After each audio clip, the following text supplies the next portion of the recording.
آج کے خطبے میں جو نبی مکرم صلی اللہ علیہ وسلم کے حقوق میں سے دوسرا حق ہے وہ یہ کہ ایمان تو ہم رکھ لیے، ہمارا ایمان تو ہو گیا کہ محمد صلی اللہ علیہ وسلم اللہ کے رسول ہیں، جیسے ہم گواہی دیتے ہیں وَأَشْهَدُ أَنَّ مُحَمَّدًا عَبْدُهُ وَرَسُولُهُ، محمد صلی اللہ علیہ وسلم اللہ کے عبد بھی ہیں، اللہ کے رسول بھی ہیں۔ تو نبی مکرم صلی اللہ علیہ وسلم کی رسالت پر ہمارا ایمان ہو گیا۔ اب اس کے بعد جو دوسرا حق اس کے بعد جو عائد ہوتا ہمارے اوپر عائد ہوتا ہے وہ یہ ہے کہ رسول تو ہم نے مان لیا، اب ہمیں چاہیے جس رسول کو ہم نے مانا ہے اس رسول کی باتوں کو بھی مانیں، اس رسول کی اطاعت کریں، اس رسول کی اتباع کریں، اس رسول کی فرمانبرداری کریں۔ اگر ہم اطاعت اور فرمانبرداری نہیں کرتے گویا کہ ہمارا ایمان نہیں ہے، گویا کہ ہمارا ایمان نہیں ہے۔ ہم ماں کو ماں اس لیے سمجھتے ہیں کہ ہم جانتے ہیں کہ یہی ہماری ماں ہے۔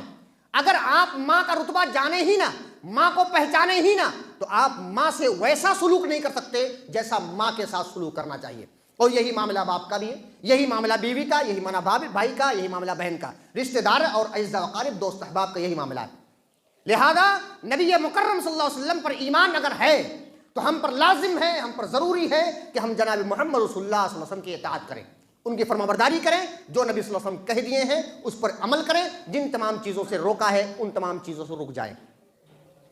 یہ چھوٹی سی بات ہے لیکن یہ اتنی گہری بات ہے، میں آپ کو بتاؤں یہ اتنی گہری بات ہے کہ اگر اسی پر ہمارے معاشرے کا بلکہ مسلمانوں کا ہر فرد اگر اسی پر عمل کر لے تو اس کی پوری زندگی میں سنت رسول کا دور دورہ ہوگا، اس کی پوری زندگی میں صرف سنت ہی سنت ہوگی۔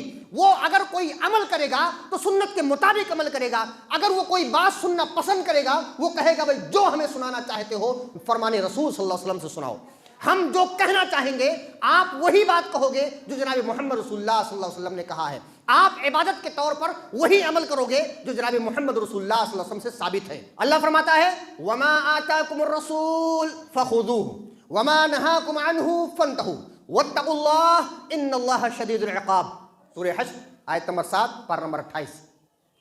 اے لوگو رسول جو تمہیں دیں اس کو لے لو، اور رسول جس چیز سے تمہیں منع کر دیں اس سے رک جاؤ، اور یاد رکھو ڈر، خشیت، خوف، تقوی یہ صرف اور صرف اللہ رب العالمین، واتقوا اللہ، ڈرو تو صرف اللہ سے، خوف دل میں رکھو تو صرف اللہ رب العالمین کا، خشیت اپنے دل میں، ڈر اپنے دل میں اگر رکھنا ہے تو صرف اللہ رب العالمین۔ اور یہ بھی یاد رکھو اگر مخالفت کرتے ہو، رسول کی مخالفت کرتے ہو، یاد رکھنا جہاں پر اللہ رب العالمین رحمان اور رحیم ہے، جہاں اللہ کریم ہے، جہاں شفیق ہے، جہاں مہربان ہے، وہیں پر اللہ رب العالمین ان اللہ شدید العقاب، اللہ سخت سزا دینے والا ہے، اللہ سخت سزاؤں والا بھی ہے۔ اس آیت کی تفسیر میں حضرت عبداللہ بن مسعود رضی اللہ عنہ بیان فرماتے ہیں، عورتوں کے تعلق سے خاص طور سے یہ کہا گودنا گدوانے والی، گودنے والی پر اللہ تبارک و تعالیٰ نے لعنت کی ہے۔ گودنا کس کو بولتے ہیں؟ وہ جو ٹیٹو وغیرہ یا لکھاتے ہیں کسی چیز سے ہاتھ میں، پیٹھ پہ یا کہیں اور، ٹیٹو بنانا، لکھانا کوئی چیز، گودنا گدوانا، تو گودنے والی عورت، گدوانے والی عورت، ان دونوں پہ اللہ تبارک و تعالیٰ نے لعنت کی ہے۔ اسی طرح سے چہرے کے بال کو نوچنے والی، چہرے کے بال کو اکھاڑنے والی عورت پر اللہ تبارک و تعالیٰ نے لعنت کی ہے۔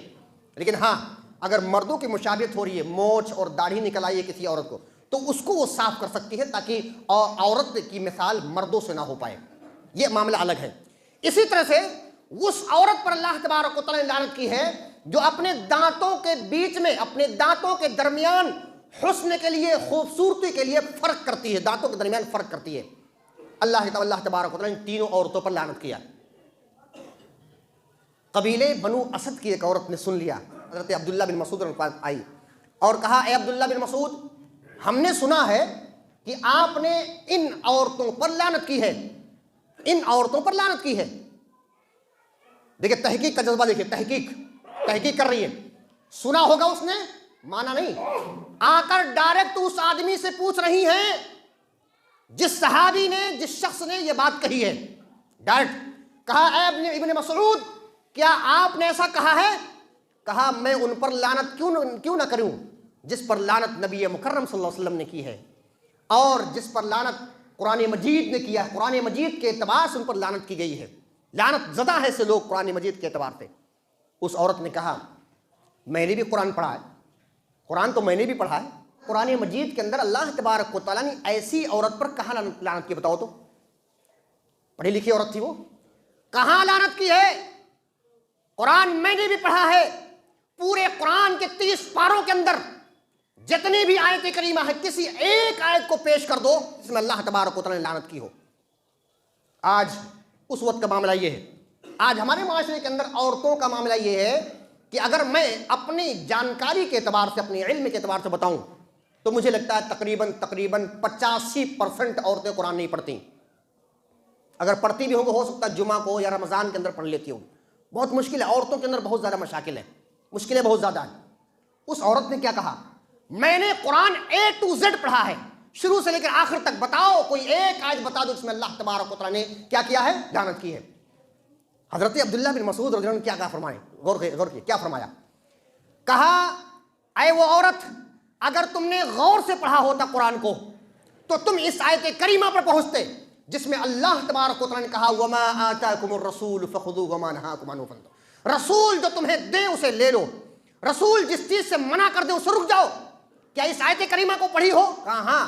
کہا دیکھو رسول اللہ صلی اللہ علیہ وسلم نے منع کیا ہے، لیکن اصل معاملہ یہ ہے رسول صلی اللہ علیہ وسلم جو منع کر دے اس سے رک جاؤ، اس بات کا حکم اللہ رب العالمین دے رہا ہے، اللہ رب العالمین دے رہا ہے، لہذا رسول جو دے گویا کہ اللہ تبارک و تعالیٰ کا حکم ہے، رسول جس چیز سے منع کر دے گویا کہ اللہ رب العالمین کا حکم ہے۔ ہمارا معاملہ کیا ہے کہ اگر ہم کسی آدمی کو کوئی بات کہتے ہیں، نماز پڑھنے کے لیے کہہ دیا، روزہ رکھنے کے لیے کہہ دیا، قرآن پڑھنے کے لیے تو وہ کیا پہلا اعتراض کیا کرتا ہے؟ اپنے گھر میں جا کے دیکھو، اپنی بیوی کو دیکھو، جا کے اپنے بیٹوں کو دیکھو، اپنے بھائی کو دیکھو، وہ نماز نہیں پڑھتا، چلے گئے تبلیغ کرنے کے لیے، پہنچ گئے دعوت و تبلیغ کرو، پہلے اپنے گھر کو سدھارو، پہلے اپنے بھائی کو سدھارو، اپنے باپ کو سدھارو۔ ایسا اعتراض کیا آتا ہے؟ اس عورت نے بھی یہی اعتراض کیا، غور کیجئے، اور وہ بات یہ تحقیق کا جذبہ دیکھیے۔ اس عورت نے اعتراض کیا اے عبداللہ بن مسعود، مجھے گمان ہے، میں سوچتی ہوں، میں گمان کرتی ہوں یہ تمہارے گھر کی عورت، تمہاری بیوی بھی ایسا کرتی ہوگی۔ ایسا کیسا کرتی ہوگی؟ کہ دانتوں کے درمیان حسن کے لیے فرق کراتی ہوگی، اپنے چہرے کے بال اکھڑواتی ہوگی، گودنے گدواتی ہوگی، تمہاری عورت، تمہاری بیوی بھی کرتی ہوگی۔ حضرت عبداللہ بن مسعود رضی اللہ عنہ نے کہا جاؤ جا کر تحقیق کر لو، ہمارے گھر میں جا کر معلوم کرو۔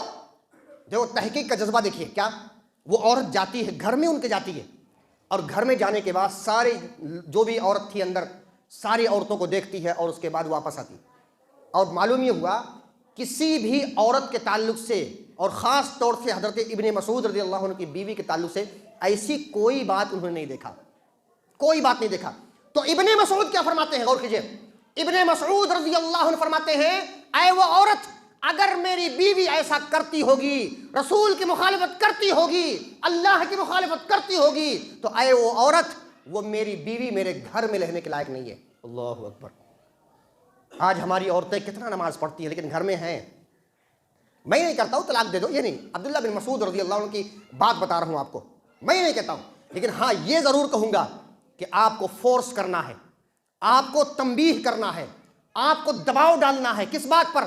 تاکہ عورت ہماری نمازی، بیٹی ہماری نمازی، ماں ہماری نمازی، گھر کی ساری عورتیں نمازی، اور صرف عورتوں پر نہیں، جو بیٹے ہیں، باپ ہیں، یا جو مطلب مرد حضرات ہیں، ان پر بھی ہمارا فورس اور دباؤ ہونا چاہیے۔ اگر ہم باپ ہیں تو، گھر کے مکھیا ہیں تو، کیا کہا؟ وہ بیوی ہماری بیوی ہو ہی نہیں سکتی، ہمارے گھر میں رہ ہی نہیں سکتی وہ بیوی جو رسول اللہ صلی اللہ علیہ وسلم کی مخالفت کرے۔ یہ مفہوم آپ کے سامنے میں نے ذکر کیا۔ اسی طرح سے اللہ فرماتا ہے من یطع الرسول فقد اطاع اللہ ومن تولی فما ارسلناک علیہم حفیظا، سورہ نساء پارہ نمبر 5 آیت نمبر 80۔ اللہ فرماتا ہے اے لوگوں، جس نے رسول کی اطاعت کی گویا کہ اس نے اللہ کی اطاعت کی۔ فمن تولی فما ارسلناک علیہم حفیظا، اے لوگوں جس نے رسول کی مخالفت کی، رسول سے روگردانی کی، رسول کے حکم سے پیٹ پھیرا، اے نبی مکرم صلی اللہ علیہ وسلم فما ارسلناک علیہم حفیظا، اس پر ہم نے آپ کو نگران بنا کر، پولیس بنا کر، سیکورٹی بنا کر نہیں بھیجا، آپ کو لاٹھی اور ڈنڈے لے کر آپ کو نہیں بھیجا، جبر اور اکراہ کے ساتھ آپ اطاعت کرنے پر لازم نہیں آپ کو کہ آپ اطاعت کروائیں۔ لہذا اللہ ایسے لوگوں کو دیکھ لے گا جو نبی مکرم صلی اللہ علیہ وسلم کی مخالفت کرتے ہیں۔ چاہے دعا کا معاملہ ہو، نماز کا معاملہ ہو، حج کا معاملہ، زکوٰۃ کا معاملہ، روزے کا معاملہ، زندگی گزارنے کے طریقے، شادی بیاہ، عقیقہ، مرنی کرنی، جتنی بھی چیزیں ہیں دنیا کے سارے لوازمات میں جناب محمد رسول اللہ صلی اللہ علیہ وسلم کو آگے رکھنا ہے، ان کے بتائے ہوئے طریقے پر ہمیں عمل کرنا ہے۔ ہر معاملہ سب سے پہلے دیکھو کہ نبی مکرم صلی اللہ علیہ وسلم نے یہ بات کہی ہے کہ نہیں کہی ہے، اس کے بعد پھر عمل کرو۔ لیکن اگر ہم نے ایسا نہ کیا تو پھر کیا ہوگا؟ آئیے ایک چھوٹی سی حدیث آپ کے سامنے ذکر کرتا ہوں۔ ان سلمۃ بن اکوع ان اباہ حدثہ ان رجلا اکل عند رسول اللہ صلی اللہ علیہ وسلم بشمالی کل بیمینک قال لا استطيع قال لا استطعت ما منعه الا الكبر فما رفعها الى فيه۔ حضرت سلمہ بن اکوع رحمۃ اللہ فرماتے ہیں کہ ہمارے والد یعنی حضرت اکوع فرماتے ہیں کہ اللہ کے رسول صلی اللہ علیہ وسلم کے پاس ایک آدمی نے کھانا کھایا۔ کس ہاتھ سے کھانا کھایا؟ بائیں ہاتھ سے کھانا، نہیں اس ہاتھ سے، بشمالی، بائیں ہاتھ سے کھانا کھایا۔ نبی مکرم صلی اللہ علیہ وسلم نے فرمایا اے وہ شخص کل بیمینک، اپنے داہنے ہاتھ سے کھاؤ، داہنے ہاتھ سے کھاؤ۔ نبی صلی اللہ علیہ وسلم نے حکم دیا۔ اس آدمی نے بڑے گھمنڈ اور غرور سے کہا لا استطیع، میں طاقت نہیں رکھتا اس کی، میں نہیں کروں گا۔ اللہ اکبر۔ نبی صلی اللہ علیہ وسلم کی مخالفت، نبی صلی اللہ علیہ وسلم کے سامنے بالکل۔ نبی صلی اللہ علیہ وسلم نے کہا ٹھیک ہے، اگر تم اس کی استطاعت نہیں تو استطاعت رکھو بھی نہ، تم لستطاعت، تم استطاعت رکھو بھی نہ۔ کہتے ہیں ما منعہ الا الکبر، جو اس نے منع کیا تھا نا وہ کبر اور غرور اور گھمنڈ کی وجہ سے منع کیا تھا، گھمنڈ کی وجہ سے منع کیا تھا۔ راوی بیان کرتے ہیں فما رفعها الى فیہ، اس نے زندگی بھر اپنے بائیں ہاتھ کو اپنے منہ تک لا نہ سکا۔ یہ نبی صلی اللہ علیہ وسلم کی مخالفت کا نتیجہ ہے۔ نبی مکرم صلی اللہ علیہ وسلم کی مخالفت کا نتیجہ کیا ہے؟ کہ وہ شخص جو کہہ رہا تھا کبر اور غرور اور گھمنڈ کے اندر کہ میں نہیں کروں گا ایسا، اللہ کے رسول صلی اللہ علیہ وسلم نے کہا لستطعت، کہتے ہیں کہ وہ مرتے دم تک اپنے بائیں ہاتھ کو اپنے منہ تک اٹھا نہیں سکا، کبھی اٹھا ہی نہیں سکا، یعنی اس کو فالج مار دیا یا ایسا معاملہ ہو گیا، اللہ نے ایسا کر دیا کہ وہ اپنے منہ تک کبھی اٹھا ہی نہیں سکا۔ یاد رکھیں، کیا ہم مخالفت نہیں کرتے؟ کیا رسول کی مخالفت ہمارے معاشرے کے اندر نہیں ہوتی؟ کیا رسول کی مخالفت ہماری شادیوں کے اندر نہیں ہوتی؟ کیا رسول کی مخالفت اگر کوئی شخص مر گیا اس کے اندر نہیں ہوتی؟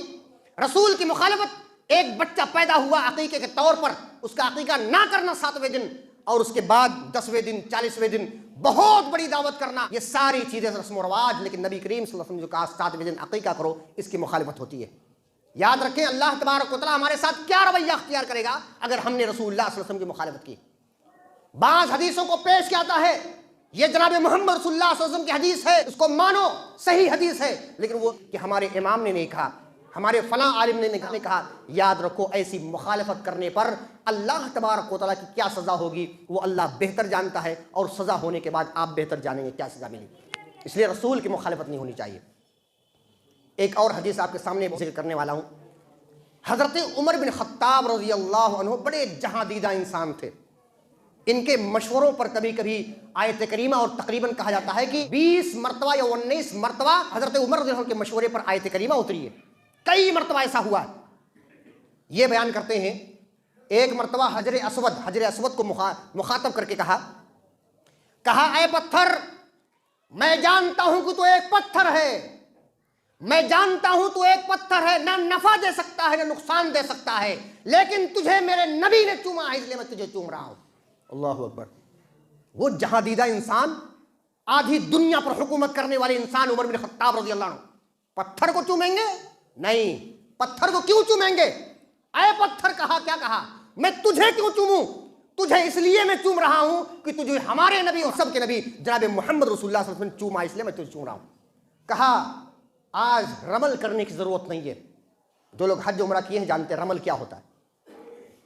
حج اور عمرہ کرنے والے طواف کرتے ہیں، ایک طواف میں 7 مرتبہ خانہ کعبہ کا چکر ہوتا ہے۔ پہلے 3 مرتبہ میں دل کی چال، ہلکے دوڑنے کے اعتبار سے چال چلتے ہیں، اور یہ اس وقت آپ صلی اللہ علیہ وسلم نے پہلی مرتبہ کیا تھا جو کفار و مشرکین دیکھ رہے تھے، اور ان کو دکھانے کے لیے، اپنی طاقت بتانے کے لیے نبی صلی اللہ علیہ وسلم نے اپنے خود اور صحابہ کو کہا تھا۔ کیا کہا؟ رمل کرنے کی کیا ضرورت ہے؟ اب کون سے مشرک ہیں؟ نبی مکرم صلی اللہ علیہ وسلم نے مشرکین کو دکھانے کے لیے ایسا کیا تھا۔ آج اس کی ضرورت نہیں ہے، کیونکہ اللہ تبارک و تعالیٰ نے مشرکین کو ہلاک کر دیا، ختم ہو گئے، یا تو مسلمان ہو گئے یا تو مارے گئے یا کہیں بھاگ گئے، جو بھی ہو۔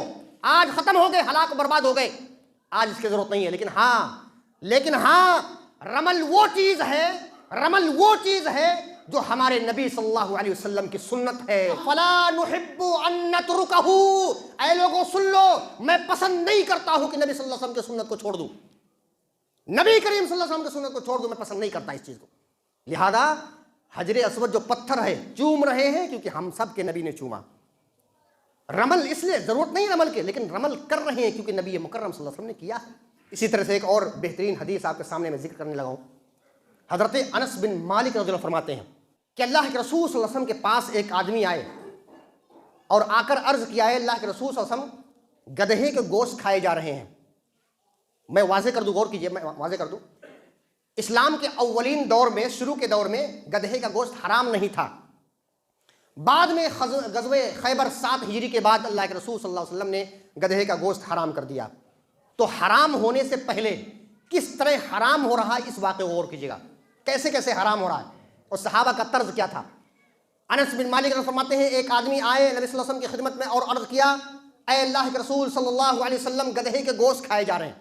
نبی صلی اللہ علیہ وسلم خاموش ہو گئے، سکوت اختیار کیا، کچھ نہیں بولے۔ پھر وہ شخص دوبارہ آئے، دوسری مرتبہ آئے، کہا اے اللہ کے رسول صلی اللہ علیہ وسلم گدھے کے گوشت کھائے جا رہے ہیں۔ پھر نبی صلی اللہ علیہ وسلم خاموش تھے اور کچھ نہیں کہا۔ تیسری مرتبہ پھر آئے اور کہا اللہ کے رسول صلی اللہ علیہ وسلم گدھے کے گوشت کھا کر ختم کر دیا لوگوں نے، مفہوم بیان کر رہا ہوں، گدھے کا گوشت کھا کر ختم کر دیا۔ پھر اس کے بعد اللہ کے رسول صلی اللہ علیہ وسلم نے کیا کیا، ایک منادی کو بلایا، ندا دینے والا، آواز دینے والا، اور کہا جاؤ سارے لوگوں میں یہ اعلان کر دو کہ ان اللہ ورسولہ ینہیانکم عن لحوم الحمر الاہلیہ۔ اعلان کر دو اے لوگوں، آج سے، ابھی سے اللہ تبارک و تعالیٰ، اس کے رسول جناب محمد رسول اللہ صلی اللہ علیہ وسلم نے جو ہمارے زمانے کے اندر، جو معاشرے کے اندر جو گدھا ہوتا ہے، اس گدھے کا گوشت اللہ اس کے رسول نے حرام کر دیا ہے، منع کر دیا ہے، حرام کر دیا۔ کہتے ہیں صحابہ کا ماحول کیا تھا، کہتے ہیں یہ اعلان سنتے ہی ہانڈیوں میں گوشت ابل رہے تھے، ہانڈیوں میں گوشت پک رہے تھے۔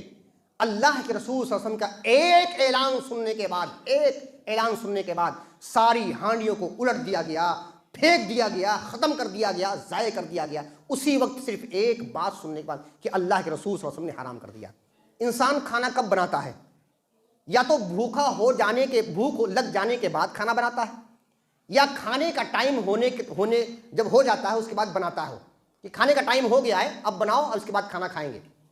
یاد رکھو ایک آدمی بھوکا ہے، کھانا پک رہا ہے، وہ بھی گوشت کھانا پک رہا ہے، کسی ایک حکم پر، کسی کے کہنے کے بنا پر کہ الٹ دو، اس کو ختم کر دو، پھینک دو، کیا ہم ایسا کریں گے؟ نہیں کریں گے۔ لیکن قربان جائیں صحابہ پر قربان جائیں، یہی وہ صحابہ ہیں نبی مکرم صلی اللہ علیہ وسلم کی ایک آواز سننے کے بعد بھوک برداشت کر لی، لیکن اس کے بعد اپنے کیا کیا، ابلتے ہوئے، کھولتے ہوئے اور اس میں پکتے ہوئے ہانڈیوں کے اندر گوشت کو پھینک دیا، ضائع کر دیا۔ یہ تھے صحابہ اور ان کی اطاعت کا جذبہ تھا۔ اور آج کے اس خطبے کی آخری حدیث میں آپ کے سامنے بیان کرنے لگا۔ آخری حدیث تھوڑا سا زیادہ اہم ہے، غور کیجیے گا۔ حضرت عبداللہ بن عمر رضی اللہ عنہ بیان کرتے ہیں کہ حضرت عمر رضی اللہ عنہ، غور کیجیے گا، ایک اہم حدیث آپ کے سامنے بیان کر رہا ہوں۔ حضرت عمر رضی اللہ عنہ کی ایک بیوی تھی جو روزانہ فجر اور عشاء کی نماز مسجد میں جماعت کے ساتھ پڑھتی تھی۔ ہو سکتا ہے کسی کے ذہن میں بات آئے کہ بھئی نئی بات ہے یہ، لیکن اسی لیے میں ریفرنس آپ کو دیتا ہوں، حوالہ دے دیتا ہوں۔ دنیا کی ساری حدیثوں کی کتابوں میں سب سے بہترین حدیث کتاب صحیح البخاری میں حدیث نمبر 900 حدیث نمبر 900 آپ لکھ لیجئے، نوٹ کر لیجئے، گھر میں بتائیے، معاشرے میں بتائیے، اور اسی طرح سے دوست احباب کو بتائیے۔ صحیح بخاری حدیث نمبر 900 کیا کہتے ہیں؟ حضرت عمر بن خطاب رضی اللہ عنہ کی ایک بیوی تھی جو خاص طور سے فجر اور عشاء کی نماز مسجد میں جماعت کے ساتھ پڑھتی تھیں۔ بعض لوگ آئے اور ان سے کہا کہ حضرت عمر رضی اللہ عنہ بڑے غیرت محسوس کرتے ہیں کہ میری بیوی باہر جائے، تو آپ کیوں آتی ہیں مسجد میں نماز پڑھنے کے لیے؟ وہ تو ناپسند کرتے ہیں نا غیرت کی وجہ سے۔ تو ان کی بیوی نے کہا کہ اگر وہ ناپسند کرتے ہیں تو مجھے منع کیوں نہیں کرتے؟ منع کرنا چاہیے تھا، کیوں نہیں منع کیا؟ تو لوگوں نے عرض کیا اس لیے منع نہیں کیا، اس لیے منع نہیں کیا کیونکہ نبی کریم صلی اللہ علیہ وسلم نے فرمایا ہے کہ اے لوگوں، اللہ کی بندیوں کو اللہ کی مسجد سے مت روکا کرو، مت روکا کرو۔ یہ حدیث پوری ہو گئی، لیکن اسی کے اندر ایک دوسری حدیث میں آپ کے سامنے ذکر کروں۔ مسند احمد کی صحیح حدیث، حدیث نمبر 283، 283، 283 نمبر کی حدیث، حدیث بالکل صحیح ہے۔ کہتے ہیں ان بیوی جو ان کی بیوی تھی، ان کا نام عاتقہ بنت زید تھا، عاتقہ بنت زید تھا، اور کہتے ہیں کہ حضرت عمر بن خطاب رضی اللہ عنہ ان کو منع کرنا مکروہ سمجھتے تھے، مکروہ سمجھتے تھے منع کرنا۔ اور حضرت عمر بن خطاب رضی اللہ عنہ بیان کرتے تھے، کان یحدث، بیان کرے کیا کرتے تھے کہ اے لوگو ان رسول اللہ صلی اللہ علیہ وسلم قال، اے لوگو رسول اللہ صلی اللہ علیہ وسلم نے فرمایا ہے جب تمہاری عورتیں تم سے نماز پڑھنے کی اجازت مانگے، تم سے مسجد میں جانے کی اجازت مانگے، تو اے لوگو لا تمنعوہن، اپنی عورتوں کو منع نہ کرو، منع نہ کرو۔ آج معاشرے کے اندر یہ بات کہی جاتی ہے کہ حضرت عمر بن خطاب رضی اللہ عنہ نے عورتوں کو مسجد میں جانے سے منع کر دیا تھا۔ میں آپ کو چیلنج دیتا ہوں کہ حضرت عمر بن خطاب رضی اللہ عنہ کے تعلق سے پوری دنیا حدیث کے اندر ایک بھی حدیث لا کر، صحیح حدیث لا کر دکھا دو جس کے اندر حضرت عمر بن خطاب رضی اللہ عنہ نے کبھی کسی عورت کو منع کیا ہو، کبھی منع کیا ہو، حضرت عمر نے کبھی منع کیا ہو۔ ان کی بیوی فجر اور عشاء میں جاتی ہیں، صحیح بخاری کی روایت ہے، اور کہتے ہیں میں منع نہیں کرتا ہوں، منع کرنا مکروہ سمجھتا ہوں، منع کرنا ناپسند سمجھتا ہوں، اس لیے کہ نبی مکرم صلی اللہ علیہ وسلم نے فرمایا ہے، کیا فرمایا؟ جب تمہاری عورتیں تم سے اذا استاذنتکم نساؤکم الی الصلاۃ فلا تمنعوہن، جب تمہاری عورت تم سے نماز پڑھنے کی اجازت مانگے، مسجد میں جانے کی اجازت مانگے، فلا تمنعوہن، اے لوگوں نبی صلی اللہ علیہ وسلم کی اطاعت کا طریقہ یہی ہے، نبی صلی اللہ علیہ وسلم کی فرمانبرداری کا طریقہ یہی ہے، نبی صلی اللہ علیہ وسلم کا طریقہ اور فرمانبرداری اور اطاعت یہی ہے کہ ہم نبی مکرم صلی اللہ علیہ وسلم کی بات کو مان کر اپنی عورتوں کو منع نہ کریں۔ تو یہ ہے اطاعت کا جذبہ، یہ ہے اطاعت کا جذبہ۔ اگر میں وہ بات نہ کہہ دوں تو بات ادھوری رہ جاتی ہے۔ یہی حضرت عمر بن خطاب کے بیٹے ہیں، یہی بیٹے ہیں جو راوی حدیث ہیں، حضرت عبداللہ بن عمر کے ایک بیٹے تھے، یعنی حضرت عمر کے پوتے تھے، جو صحابی نہیں ہیں، حضرت عمر کے پوتے تھے۔ عبداللہ بن عمر بیان کرتے ہیں حدیث، تو ان کے بیٹے نے کہہ دیا میں منع کروں گا اپنی عورت کو، میں عورتوں کو منع کروں گا، اس لیے کہ وہ جائیں گے تو پتہ نہیں کیا کریں گی۔ انہوں نے کیا کہا، انہوں نے کیا کیا، ان کے سینے میں زوردار مارا، ان کے سینے میں زوردار مارا اور کہا میں تم کو کہتا ہوں نبی مکرم صلی اللہ علیہ وسلم نے کہا ہے منع نہ کرو اور تم کہتے ہو منع کروں گا، جاؤ آج کے بعد سے میں تمہیں زندگی بھر تم سے کبھی بات نہیں کروں گا۔ اللہ اکبر، یہ اطاعت کا جذبہ ہے، اطاعت کا جذبہ۔ لیکن یہ اطاعت کب ہوگی؟ جب مکمل طریقے سے جائے محمد رسول اللہ صلی اللہ علیہ وسلم پر ایمان لائیں گے، اور ایمان لانے کے بعد جو نبی مکرم صلی اللہ علیہ وسلم کا پہلا حق بنتا ہے وہ یہ ہے کہ سچے طور پر جو بھی احادیث صحیحہ جو آپ کے سامنے بیان کی جائے وہ عمل کے قابل ہو تو عمل کریں، رکنے کے قابل ہو تو رک جائیں۔ یہی تقاضا وہی آیت کریمہ کر رہی ہے، من یطع الرسول فقد اطاع اللہ، جس نے رسول کی اطاعت کی گویا کہ اس نے اللہ کی اطاعت کی۔ وما آتاکم الرسول فخذوه وما نهاکم عنہ فانتهوا، اے لوگوں جو رسول تمہیں دیں اس چیز کو لے لو، اور رسول جس چیز سے منع کرے اس سے رک جاؤ۔ آخر میں دعا ہے کہ اللہ تبارک و تعالی ہم تمام مسلمانوں کو اطاعت رسول کرنے اور اپنی پوری زندگی کو نبی مکرم صلی اللہ علیہ وسلم کے مطابق گزارنے کی توفیق عطا فرما۔ اے اللہ ہمیں سے جو بیمار ان کی بیماری کو دور فرما دے، اے اللہ ہمیں جو پریشان ہیں ان کے پریشانی کو دور فرما دے، اے اللہ ہمیں جو مقروض ان کے قرض کو ادا فرما دے، اے اللہ ہمیں جو بے اولاد ان کے اولاد عطا فرما دے، اس کے بدلے جنت الفردوس میں اعلیٰ سے اعلیٰ مقام دے اور جہنم سے نجات دلا۔ آمین۔ وآخر دعوانا ان الحمد للہ رب العالمین۔